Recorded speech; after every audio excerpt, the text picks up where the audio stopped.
네, 첫 번째 문제입니다. 세계보건기구 WHO에서는 직업과 관련된 사항으로 번아웃 증후군, 번아웃 신드롬을 질병 표준 분류 기준으로 구분하였습니다. 번아웃 증후군에 대하여 설명하시오 하는 문제가 나왔습니다. 일종의 신조어에 관한 문제인데요. 네, 교재에 나온 답안은 약간 간단하게 나와 있습니다. 번아웃과 다양한 증상의 복합적 상태를 나타내는 증후군, 신드롬의 합성어인 번아웃 증후군은 힘과 의욕이 없는 무기력한 상태가 지속되는 것을 말한다 하고만 되어 있는데요. 실제로 이러한 신조어가 또다시 시험에 나올 가능성은 거의 없기 때문에 이런 정도라는 정도만 교재에 나와 있습니다. 실제로 번아웃 신드롬을 찾아보면 2019년에 열린 질병 표준 분류 기준에서 번아웃을 직업과 관련된 현상으로 포함했습니다. 여기서 번아웃은 질병은 아니에요. 다만 건강 상태에 영향을 주는 인자입니다. 특별히 정의를 살펴보면 그 정의는 지속적인 실패에 따른 좌절, chronic workplace stress that has not been successfully managed 와 같으며 세 가지 특징이 있습니다. 첫 번째, 에너지가 고갈되는 느낌. 두 번째, 직업으로부터 정신적인 거리감.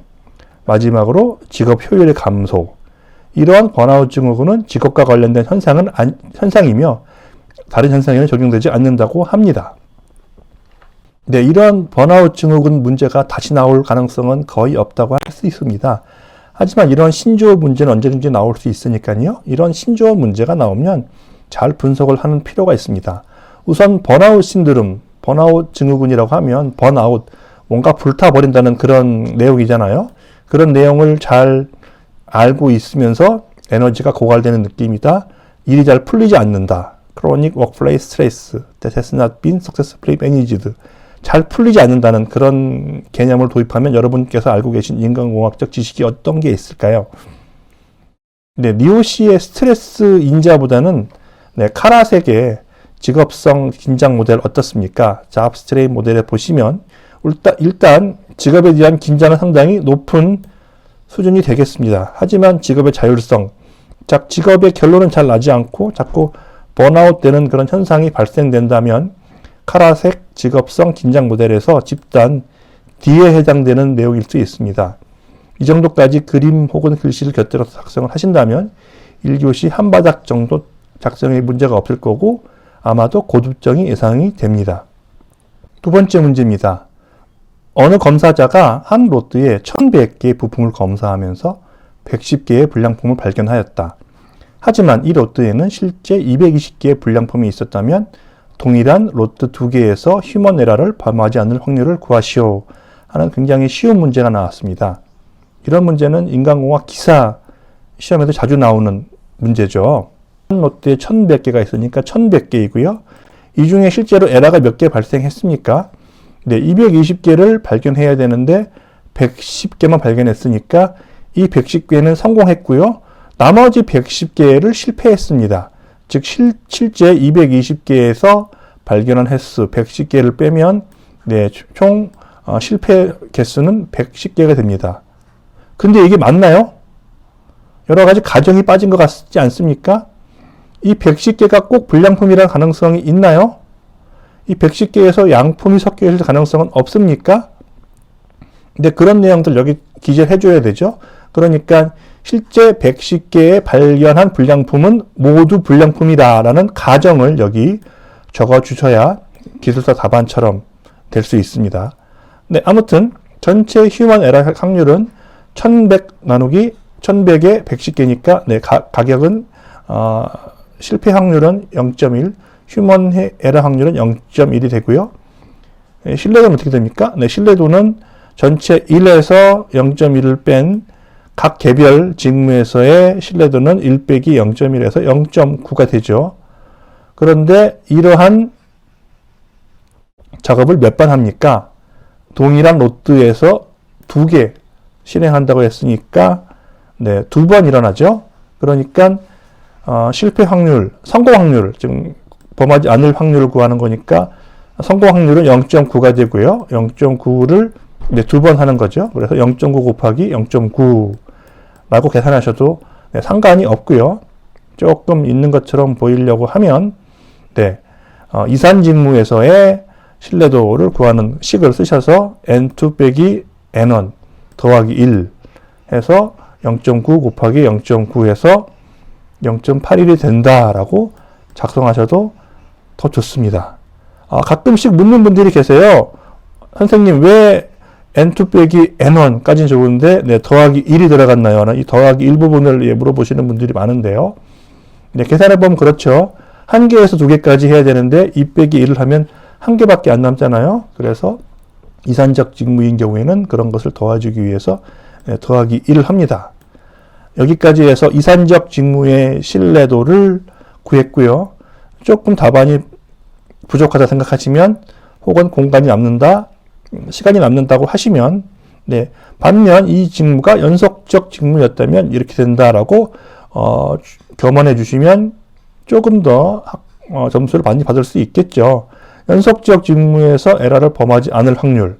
단 이러한 작업은 서로 독립적으로 발생해서 결국에는 포화성 과정이 된다고 하면 아까의 이산적 직무에서는 단순한 직렬의 곱하기였다면 연속적 직무에서는 이 지수함수를 통해서 지수함수의 또 이 지수값은 적분값이 돼서 실패 확률의 t1에서 t2까지의 적분값이 돼서 실제로 이러한 에러 확률은 이와 같은 문제에서는 서로 상수라고 하면 항상 실패 확률이 0.1이라고 하면 지수의 마이너스 람다 t2 빼기 t1이 된다 까지 적어주셔서 연속적 지문까지 적어주신다면 보다 완벽한 답안이 될 수 있을 겁니다. 세 번째 문제.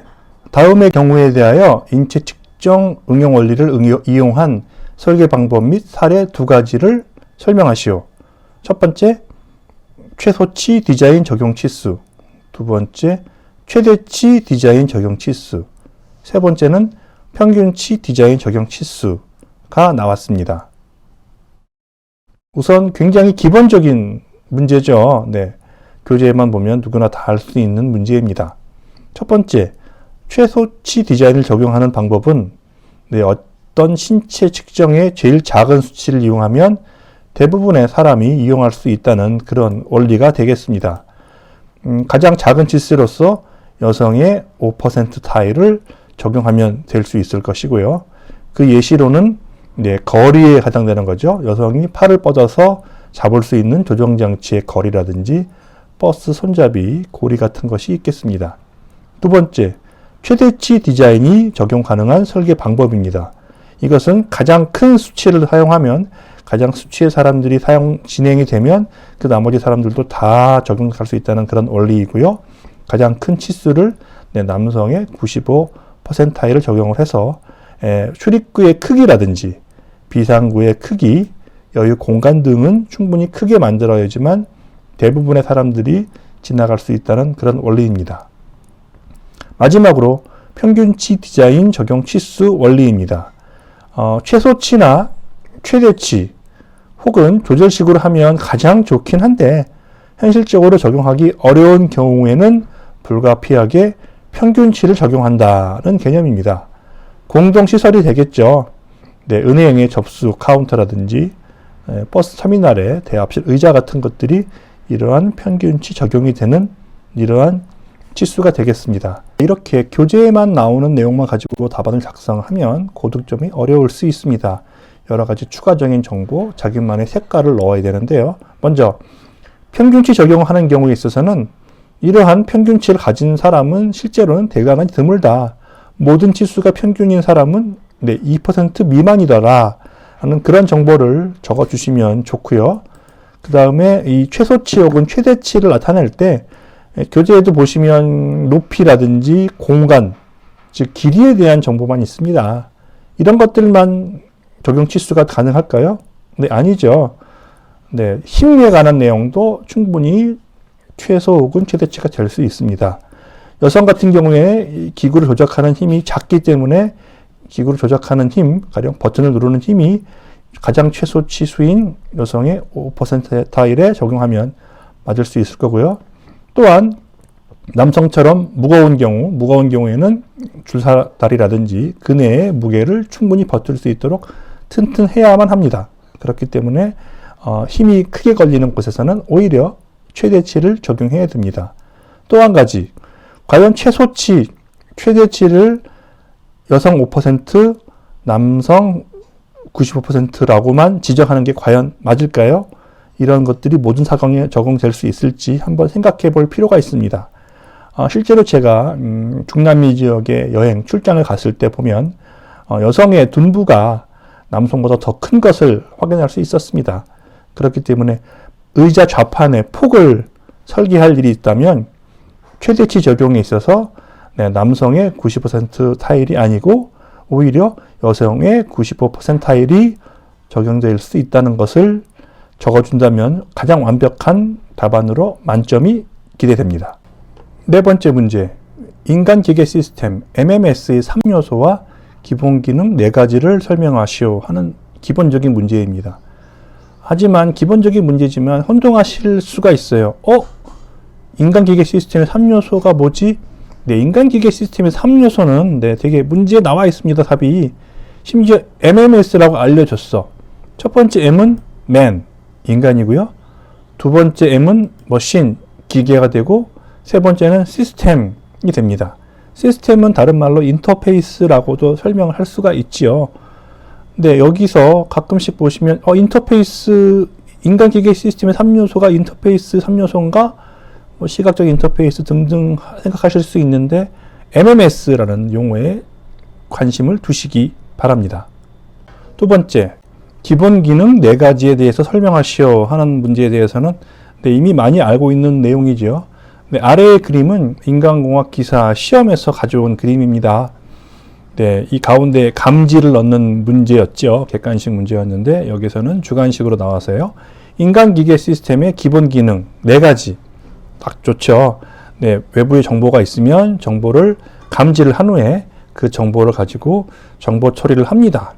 의사결정을 하고 그런 정보를 바탕으로 해서 행동을 진행을 하고 행동을 한 것은 실제로 결과, 출력이 나오게 됩니다. 이러한 과정에 있어서 정보 보관된 것을 꺼내 가지고 오는 것들을 하는 과정이 필요하고요.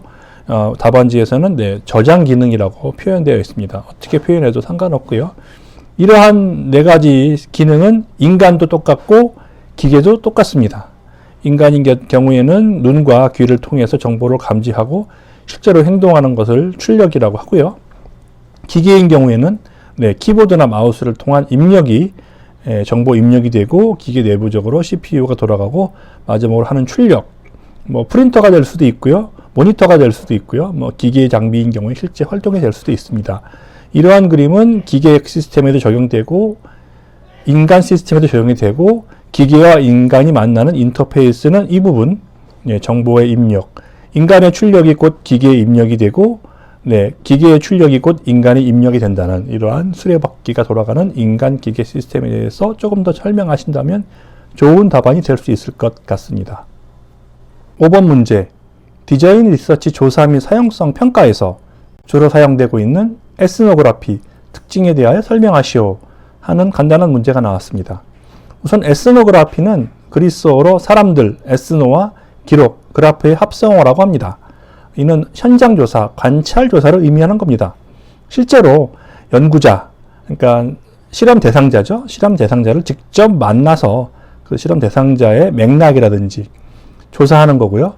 여기서 중요한 것은 연구 대상자가 중심이 된다는 겁니다. 직접 대상자, 실험 대상자를 관찰을 하고 그 과정에서의 어떤 창의성과 유연성, 그리고 그 대상자 자체의 문화에 기초해서 실제로 행위를 조사하는 데 초점을 두고 있습니다.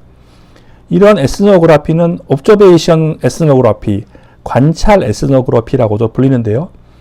장점으로는 실제로 실험자를 자연스럽게 관찰할 수 있는 장점이 있습니다. 하지만 단점이 없을 수가 없죠. 실제로 실험자가 원하는 대상으로서 관찰 대상자가 제대로 실험을 해줄지가 의문이 될 수가 있고요. 또한 피실험자가 실험이 되는 것을 알고 의도하지 않게 혹은 의도해서 다른 행동을 일부러 해서 다른 해석이 될 수도 있습니다. 예를 들어서 호선 공장의 실험 같은 게 대표적인 예 아니겠습니까? 피실험자들이 실험이 대상이 됐다는 것을 알고서 일부러 더 잘했다고 하잖아요. 그래서 실험의 결과는 완전히 망쳤다고 하죠. 그러한 과정이 관찰 에스노그라피의 과정이고 또한 단점이 될 수 있습니다.